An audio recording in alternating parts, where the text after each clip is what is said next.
ಎಲ್ಲರಿಗೂ ನಮಸ್ಕಾರ. Welcome to my ಸಾಸು ಕಿಚನ್. ಈಗ ನಾನು ತೇಂಗುಗಳನ್ನು ಮಾಡೋಣ ಅಂತ ರೆಡಿ ಮಾಡ್ಕೊಂಡಿದ್ದೀನಿ. ನೋಡಿ, ಒಂದು ಕುಕ್ಕರಿಗೆ 1 ಗ್ಲಾಸ್ ಉದ್ದಿನಬೇಳೆ ಚೆನ್ನಾಗಿ 2-3 ಸಲ ತೊಳೆದು ಅದು ಮುಳುಗೋಷ್ಟು ನೀರಿಟ್ಟು ಇವಾಗ ನಾನು ಬೇಯಕ್ಕೆ ಇಡ್ತಾಯಿದ್ದೀನಿ ಉದ್ದಿನಬೇಳೆನ ಕುಕ್ಕರ್ನಲ್ಲಿ. ಈ ಮೆಜರ್ಮೆಂಟ್ ಲೋಟದಲ್ಲಿ 1 ಪಾವ್ ಫುಲ್ಲು ಉದ್ದಿನಬೇಳೆ ತೊಗೊಂಡಿದ್ದೆ.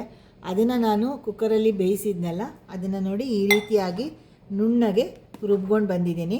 ಈಗ ಇದನ್ನು ಒಂದು ಪಕ್ಕಕ್ಕೆ ಇಟ್ಕೊಂಬೋಣ. ಈಗ ನಾನು ಇದೇ ಗ್ಲಾಸಲ್ಲಿ ನಾನು 3.5 ಲೋಟ ಅಕ್ಕಿ ಹಿಟ್ಟನ್ನು ತೊಗೊಳ್ತಾ ಇದ್ದೀನಿ. ನೋಡಿ, 2 ಗ್ಲಾಸು, ಇದು ಒಂದು 3 ಗ್ಲಾಸು, 3.5 ಗ್ಲಾಸ್ನಷ್ಟು ಅಕ್ಕಿ ಹಿಟ್ಟನ್ನು ತಗೊಂಡಿದ್ದೀನಿ. ಇದಕ್ಕೆ ರುಚಿಗೆ ತಕ್ಕಷ್ಟು ಉಪ್ಪನ್ನು ಹಾಕ್ಕೋತಾ ಇದ್ದೀನಿ.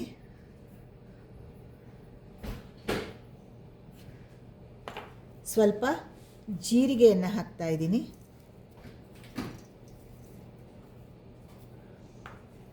ಸ್ವಲ್ಪ ಓಂ ಕಾಳನ್ನು ಹಾಕ್ತಾ ಇದ್ದೀನಿ.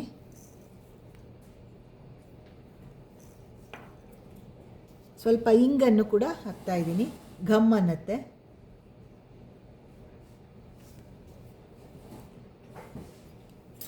ಈಗ ಇದೆಲ್ಲದಕ್ಕೂ ಬೆಣ್ಣೆಯನ್ನು ಸ್ವಲ್ಪ ಕರಗಿಸ್ಕೊಂಡು ಇಟ್ಕೊಂಡಿದ್ದೀನಿ, ಗಟ್ಟಿಯಾಗಿತ್ತು. ಸೊ ಈ ಬೆಣ್ಣೆಯನ್ನು ಕೂಡ ಸೇರಿಸಿ ಫಸ್ಟು ಇದಿಷ್ಟನ್ನು ಮಾತ್ರ ಚೆನ್ನಾಗಿ ಮಿಕ್ಸ್ ಮಾಡ್ಕೊಳ್ಳೋಣ.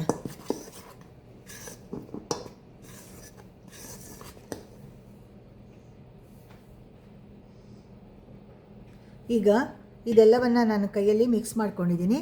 ಇದಕ್ಕೆ ರುಬ್ಬಿರುವಂತಹ ಉದ್ದಿನ ಬೇಳೆಯನ್ನು ಹಾಕ್ತಾ ಇದ್ದೀನಿ.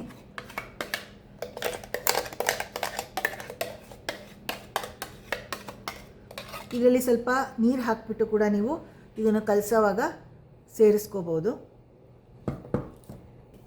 ನೋಡಿ, ಕೈಯಲ್ಲಿ ಮೊದಲಿಗೆ ಉದ್ದಿನಬೇಳೆ ಜೊತೆ ಈ ಹಿಟ್ಟನ್ನು ಚೆನ್ನಾಗಿ ಈ ಥರ ನಿಮ್ಮ ಬೆರಳು ಹೀಗೆ ಬರಬೇಕು, ಈ ರೀತಿಯಾಗಿ ಮಿಕ್ಸ್ ಮಾಡ್ಕೊಳ್ಳಿ.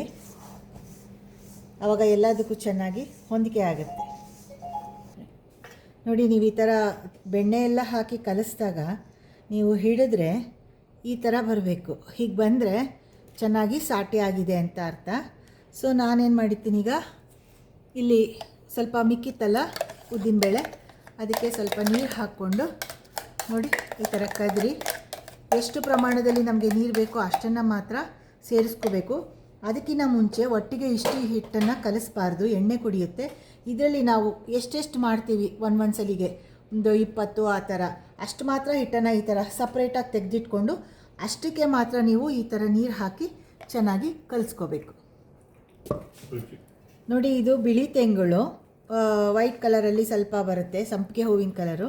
ನಿಮಗೆ ಖಾರ ಬೇಕು ಅಂತಂದರೆ ಸ್ವಲ್ಪ ಅಚ್ಕಾರದ ಪುಡಿಯನ್ನು ಹಾಕ್ಕೊಂಡ್ರೆ ನಿಮಗೆ ಖಾರ ತೆಂಗುಳು ಮಾಡ್ಕೋಬೋದು.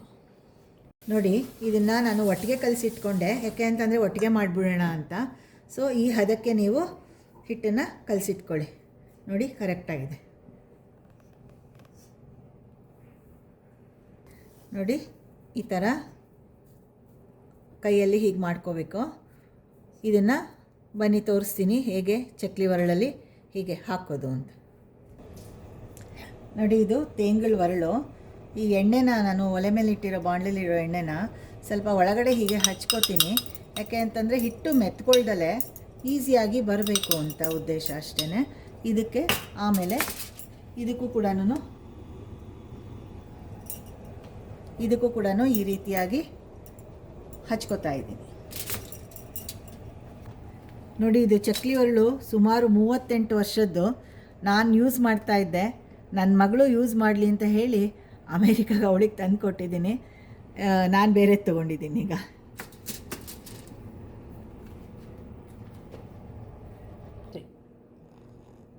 ನೋಡಿ, ಈ ಥರ ಒಳಗಡೆ ಫಿಲ್ ಮಾಡಿದ್ದೀನಿ ಹಿಟ್ಟನ್ನು. ಈಗ ಇದನ್ನು ಮುಚ್ಚಿಬಿಟ್ಟು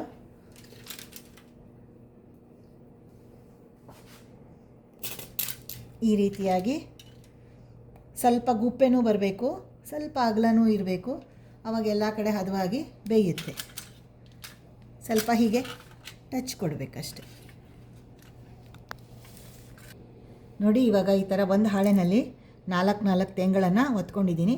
ಇದೇ ರೀತಿ ಒಂದು 4-5 ಹಾಳೆನಲ್ಲಿ ಒತ್ಕೊಂಡ್ಬಿಟ್ಟು ಒಟ್ಟಿಗೆ ಎಣ್ಣೆ ಬಾಣಲೆಗೆ ಹಾಕ್ತೇನೆ. ನೋಡಿ ಎಣ್ಣೆ ಕಾದಿದೆಯಾ ಇಲ್ವಾ ಅಂತ ಚೆಕ್ ಮಾಡ್ಕೊಳ್ಳೋಕ್ಕೆ ಒಂದು ಸಣ್ಣದು ಹಾಕ್ಕೊತಾ ಇದ್ದೀನಿ. ಸೊ ಎಣ್ಣೆ ಕಾದಿದೆ, ಮೇಲೆ ಗುಳ್ಳೆ ಬರ್ತಾ ಇದೆ ನೋಡಿ. ಈಗ ನಾನು ಒಂದೊಂದಾಗಿ ತೆಂಗಳನ್ನು ಸೈಡ್ ವೈಸಲ್ಲಿ ಹಾಕ್ತಾ ಬನ್ನಿ, ಆವಾಗ ನಿಮ್ಮ ಕೈಗೆ ಎಣ್ಣೆ ತಾಕೋದಿಲ್ಲ.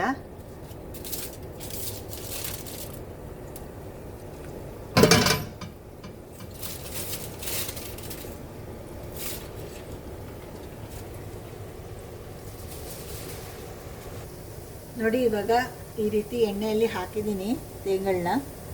ನಮಗೆ ಬಾಣಲೆ ಅಂದಾಜಿಗೆ ನಾವು ಬಾಣಲೆ ಎಷ್ಟು ಹಿಡಿಯುತ್ತೋ ಅಷ್ಟು ಹಾಕೋಬೋದು. ಇದು ಒಂದು ಸ್ವಲ್ಪ ಬೆಂದ ಮೇಲೆ ನಿಧಾನಕ್ಕೆ ತಿರುಗಿಸೋಣ, ಆವಾಗ ಮುರಿಯೋದಿಲ್ಲ. ನಾನು ತೆಂಗಳು ಹಾಕಿದಾಗ ನೊರೆ ಥರ ಎಣ್ಣೆ ಎಲ್ಲ ಮೇಲೆ ಬರ್ತಾ ಇತ್ತು. ಸೊ ಇವಾಗ ಅದು ಶಾಂತವ ನೋಡಿ, ಈಗ ಬಿಟ್ಟಾಗ ಅದು ಏನು ಬರ್ತಾ ಇಲ್ವಲ್ಲ ಎಣ್ಣೆ ಉಗುಳುಗಳು ಅಂದಮೇಲೆ, ಆ ಥರ ಶಾಂತವಾದಾಗ ನೋಡಿ ಒಳಗೆಲ್ಲ ಚೆನ್ನಾಗಿ ಬೆಂದಿದೆ, ಕ್ರಿಸ್ಪಿಯಾಗಿ ಬಂದಿದೆ ಅಂತ. ಮತ್ತು ಇದು ಸಂಪಿಗೆ ಬಣ್ಣ ಬರುತ್ತೆ, ಆವಾಗ ನೀವು ತೆಕ್ಕೊಂಡ್ಬಿಟ್ರೆ ಕರೆಕ್ಟಾಗಿದೆ ನೋಡಿ. ಇವಾಗ ತೆಂಗಳು ರೆಡಿಯಾಗಿದೆ. ನೀವು ಮುರಿದ್ರೆ ನೋಡಿ ಹೀಗೆ ಒಳ್ಳೆ ಹಗುರವಾಗಿ ಬರುತ್ತೆ, ತಿನ್ನೋಕ್ಕೆ ಕರುಮ್ ಅಂತ ಚೆನ್ನಾಗಿದೆ. ಆದರೆ ಒಂದು ನೀವು ದಪ್ಪ ಬಾಣಲೆ ಇಟ್ಕೋಬೇಕು ಮತ್ತು ಮೀಡಿಯಮ್ ಫ್ಲೇಮಲ್ಲಿ ಒಂದೇ ಉರಿನಲ್ಲೇ ಬೇಯಿಸಬೇಕು ಪೂರ್ತಿ, ಆವಾಗ ಈ ರೀತಿ ಕ್ರಿಸ್ಪಿಯಾಗಿ ಬರುತ್ತೆ ನೋಡಿ.